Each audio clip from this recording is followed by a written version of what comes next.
Minasyaitonirrajim. Bismillahirrahmanirrahim. Alhamdulillahirabbil alamin.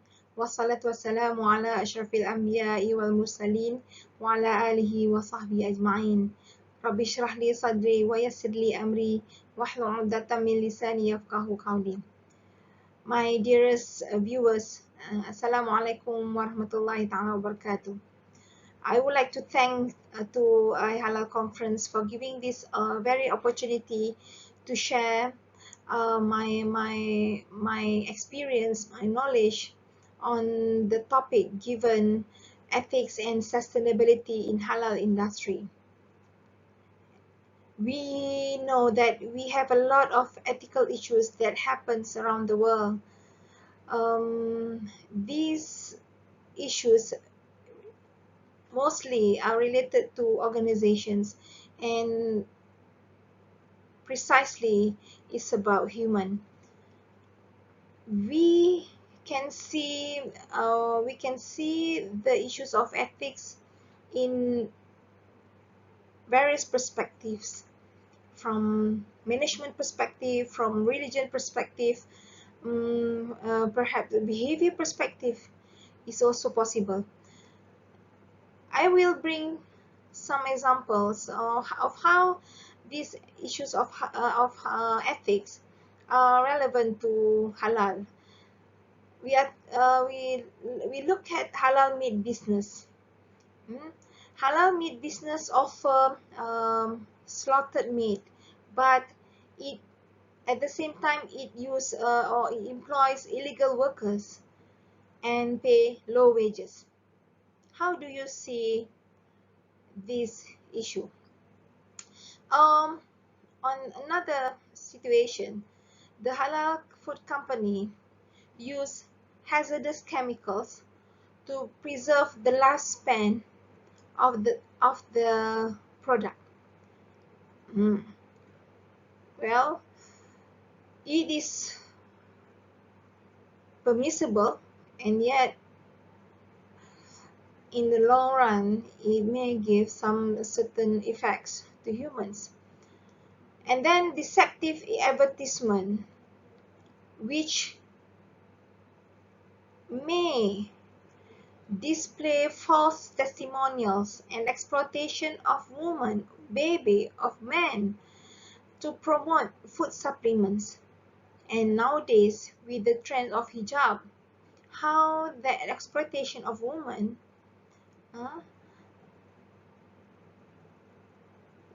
can be ethically accepted by us.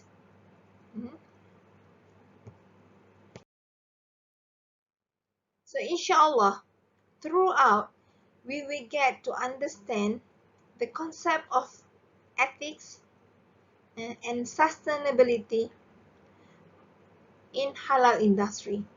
As you can see on my slide, I bring to you some of articles, newspaper articles, highlighting on ethical issues in halal industry. First, we look at the newspapers, The Star, 29 April 2010. See what do we have here. The principles of halal do not only mean alcohol and pork free, but encompass a wholesome concept that embraces a pure and eco-ethical lifestyle, explained by Dr. Ma Hussein. In the West, the concept of halal is synonymous with meat and poultry, but doesn't extend to lifestyle products. This is how the Western countries perceive ethical.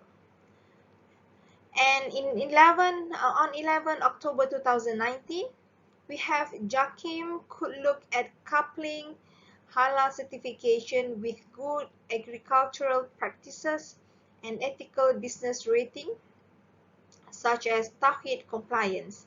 See, this is where the root of ethics come from.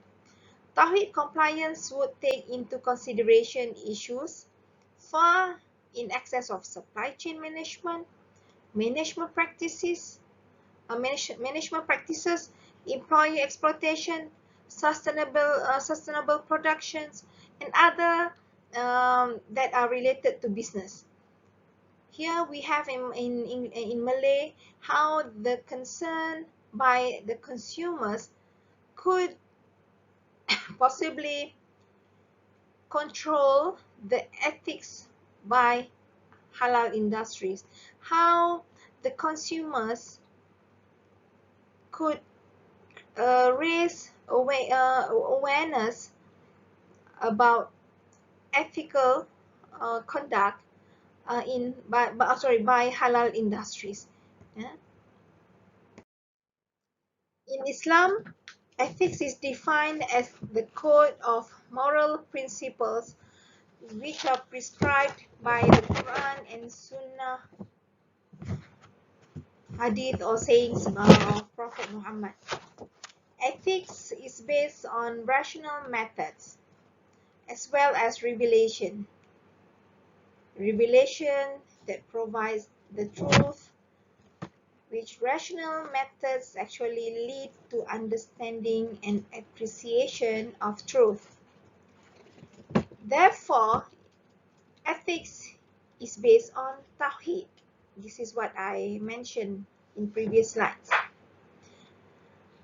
It is based on Tawheed or unity principles, which determines the unique relationship between Allah and man, and man and man. Hablu min Allah wa hablu minan nas. And human with the environment. So within the Islamic culture, the term that is most associated with ethics is referred to in the Holy Quran as khuluq.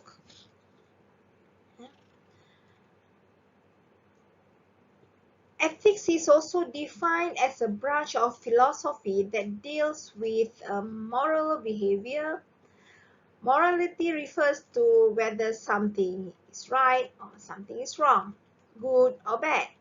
So although morality is a complex concept, yeah, it can be defined in terms of both means and ends. So means is the process which occurs, while ends refers to the consequences.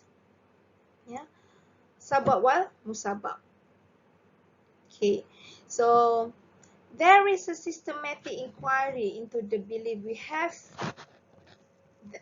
We believe that the management we make about morally, which one is morally right or morally wrong. So to understand which is which. Okay, this is what we've been trying to explain, yeah, when it comes to humans' behavior. The definitions of right and wrong can be very confusing. It depends on how that individuals are brought up in certain scenario, certain environment. So ethics usually, yeah, therefore ethics must be written as code of ethics. More ethics associated with science and philosophy, yeah, because it is the standard of good and bad in this human intellect. When compared to the morals, the ethics more theoretical, while the moral is more practical. So moral more local or special nature, and the ethical is more general.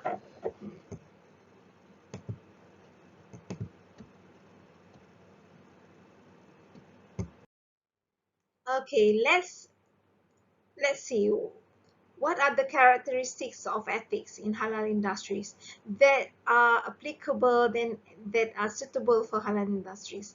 The first thing is about avoiding shubha, truthfulness. We don't accept in between, but either it's halal or haram. There's no such thing that I'm not sure. These are you are not sure, then it's haram. So halal does not accept uncertainty or any risk or speculations. It's a basic ethical value of Islam, which there are no cheating, no telling lies, swearing too much, and providing false advertising in the Islamic framework of business. No exaggeration. We can see how people misuse of the word halal itself.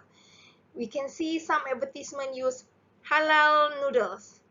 We can see some small shops by the streets, maybe we can see they put the cardboard with the words halal noodles, in which it is actually no certification of halal for that particular shop, but somehow it is written. This is unethical.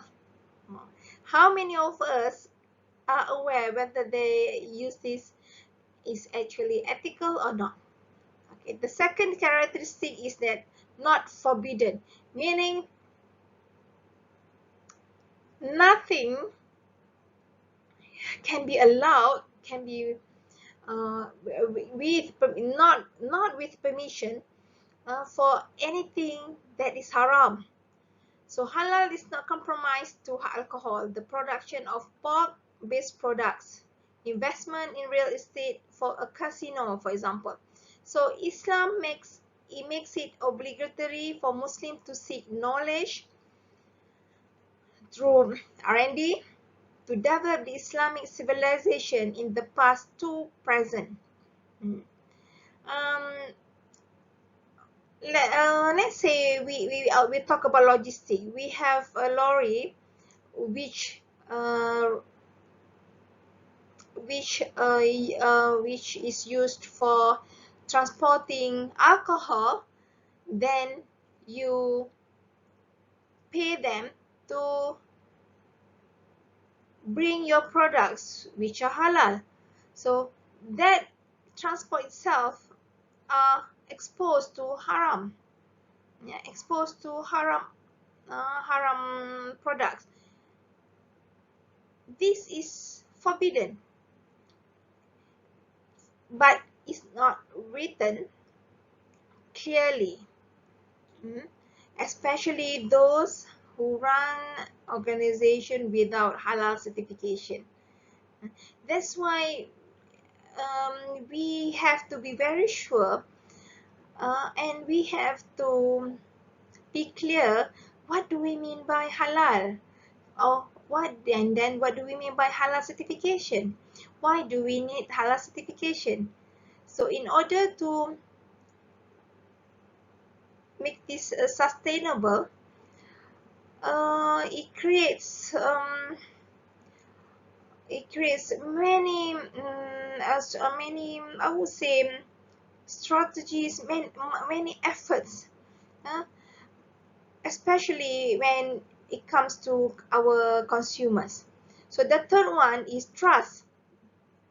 You cannot, trust is intangible. Sorry, yes, it's intangible. How do you measure trust? Can you hold trust?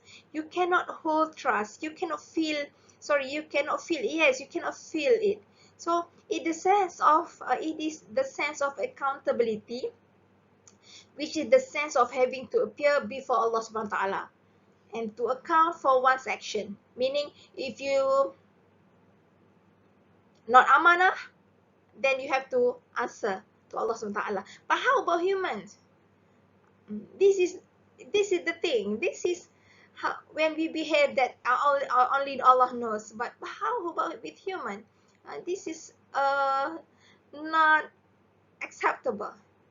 So all the activities were conducted well, in no case harm or damage the society or the environment. So the trust, the amanah, the characteristic of ethics should be in amanah. And the last one is enforcement. Muslims have a code that is neither time-bound or no bias by human whims. The Islamic code of ethics is enforceable at all times, is evergreen. It is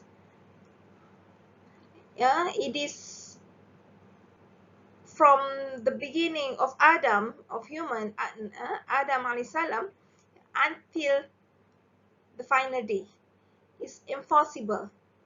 So that the characteristic of ethics must ensure the elements that we want to apply to halal industry can be enforced.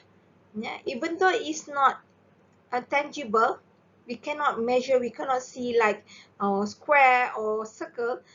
Therefore, the code of ethics are important.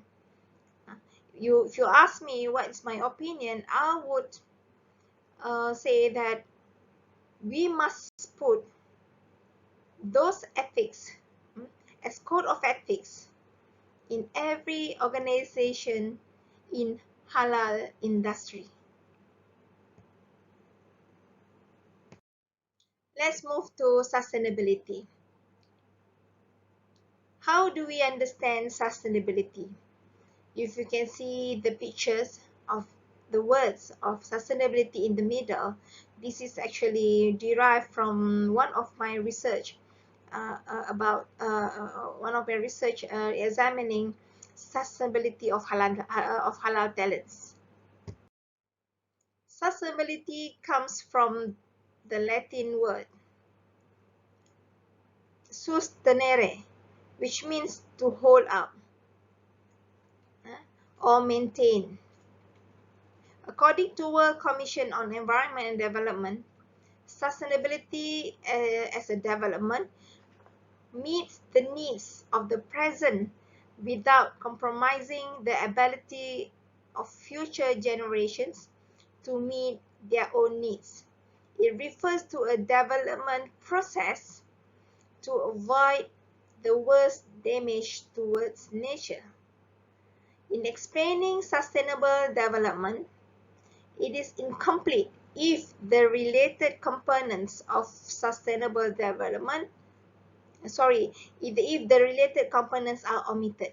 So the three crucial components of sustainable development are economic, social, and environment. So you can see how that sustainability posits itself in these three elements. So environment is also understood as outcomes, economics, and then the society is the stakeholders. Stakeholders include suppliers, consumers, yes, the neighbors, what else, authority, then what else, authorities, animals, dogs, stray cats, local authorities. These are all the stakeholders that every organization should be concerned with.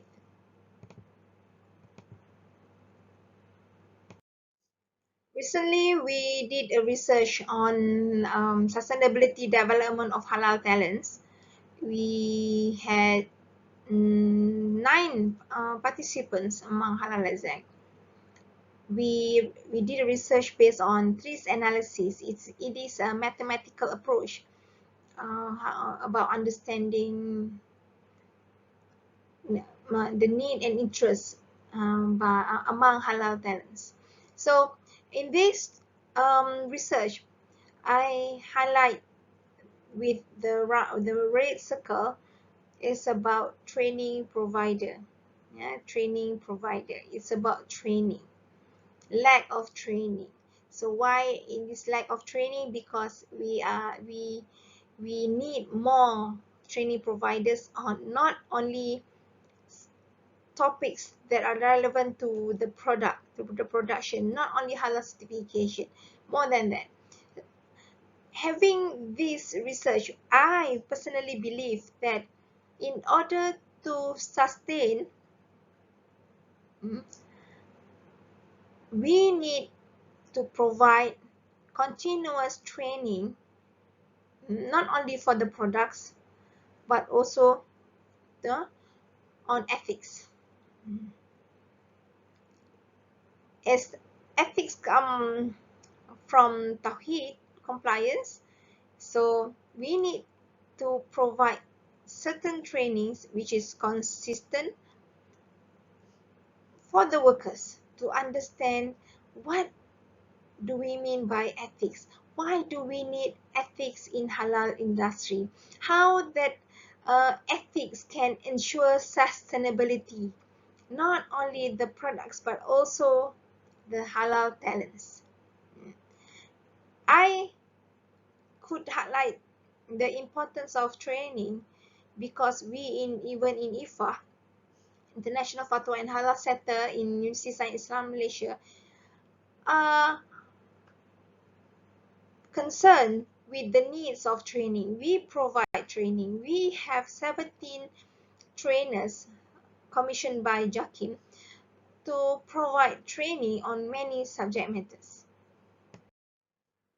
So now we look into the strategies. How can we, what can we do to ensure ethics and sustainability among halal industries?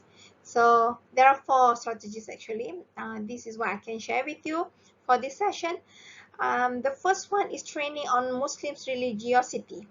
Yeah, so there are 3 elements of this is what the Tawheed about.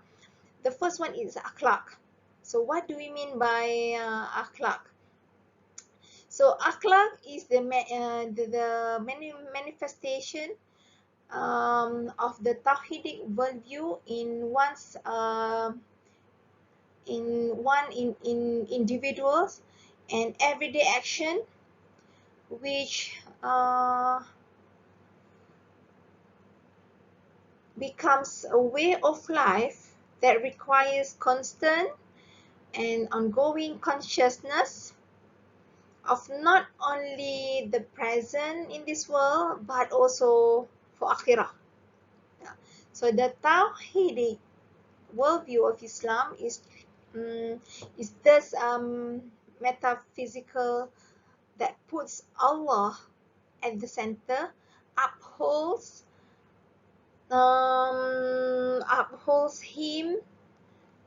Allah as the ultimate reality, making return to Allah the inevitable result for everything in creation.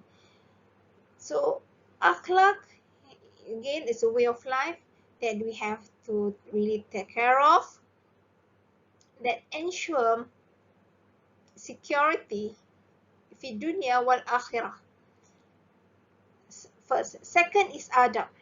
So adab or attitude. How do we behave? How do we behave with how do we respond towards our work, towards our daily life? So there must be attitude.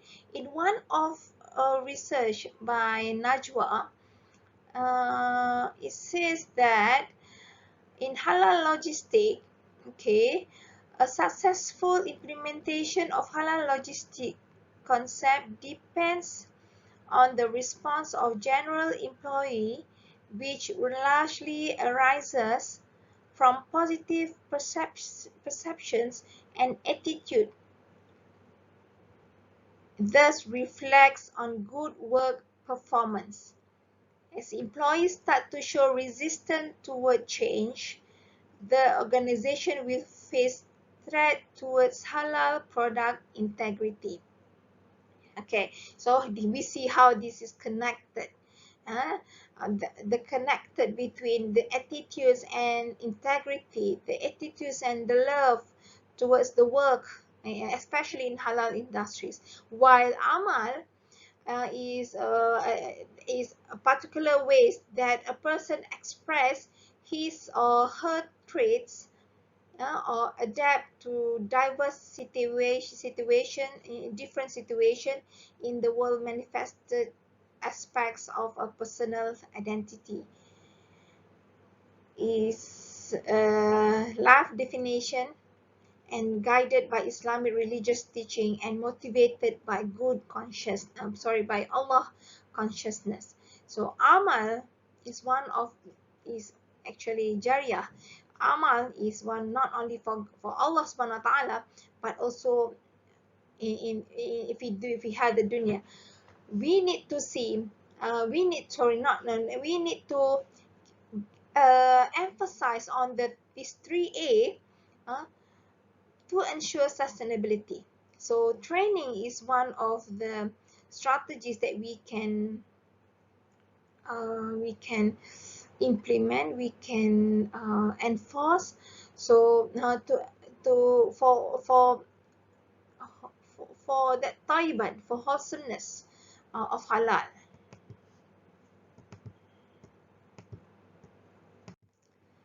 And then we look into the outcomes, the environment. Yeah, so environment. The product should be healthy to consume. Any negative environmental effects should be minimized. Fewer chemicals should be used.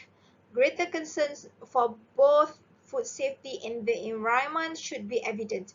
Consistently high standards of animal rearing should be implemented in relation to both health and welfare. And employers should be able to achieve better livelihoods than those employed in conventional food industries. So the third one is about society, the stakeholders. Remember, when I say stakeholders, it's about not only about the suppliers, but also for the consumers, the neighbors, animals around, lives surrounding areas, local authority, the governments, and anything that is related directly or indirectly to your organization.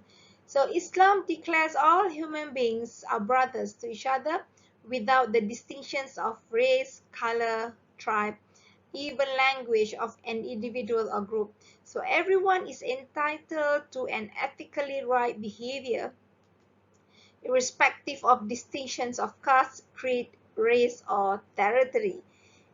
See, we should respect each other. We should respect each other. That is the ethical part. Respect becomes a priority, where if even for environmental safety, you need to be sensitive about who lives next to your door.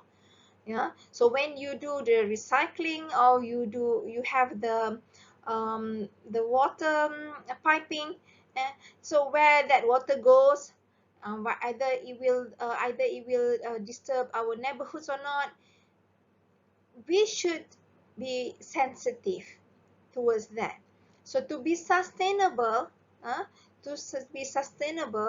and how that ethical could help in the sustainability of halal industries, respect to our stakeholders and put our stakeholder as priority should be implemented without doubt. And the last one is economics, where we don't accept halal or haram. We don't accept haram, but then how do we ethically deal with the process throughout the halal supply chain? Economics or finance or money, ringgit, is very sometimes very dangerous. You know what I mean. So trust is another fundamental ethical principle of Islam, and the essence of the trust is the sense of accountability. We don't talk about accounts as money accounts, but also the trust, which is the sense of having to appear before Allah subhanahu wa ta'ala and to account for one's action. All the activities were conducted well. In no case harm or damage the society or the environment. So economically, you should be ethical. She should be ethical on how do you spend, on what you spend, and how do you generate, where does it come from. uh, may not from haram source, but ethically may not be correct. So that's what I've been telling you from the beginning, is the code of ethics. That because the code of ethics could help a lot to ensure that sustainability happens, and it continues with good deeds throughout our generations. We do not want to have our products as halal.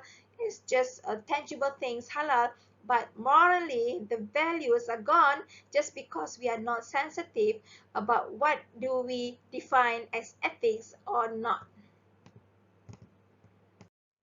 Alhamdulillah, we have come to an end. Thank you so much for being with me throughout my slides, my presentation. If you have any inquiries, if you have any questions, by all means, please WhatsApp, or you can call me or email me at the numbers and the email address on the slide, nohayati@ucim.edu.my, or 011-355-44639. I am more than happy to have your opinions, to have your ideas, and importantly your experience. If in any case that you have, because you have the experience, you are especially among industries, uh, you are the practitioners, you are there in the organization. So please come, please share with me of what has happened to you, and I'm open. If you can willing to be part of my case studies, I can come and meet you and have the interview, so we can write it up as become of the case study for these issues on ethics and sustainability. So with that, thank you so much again. I really enjoy the time with you. Assalamualaikum warahmatullahi taala wabarakatuh.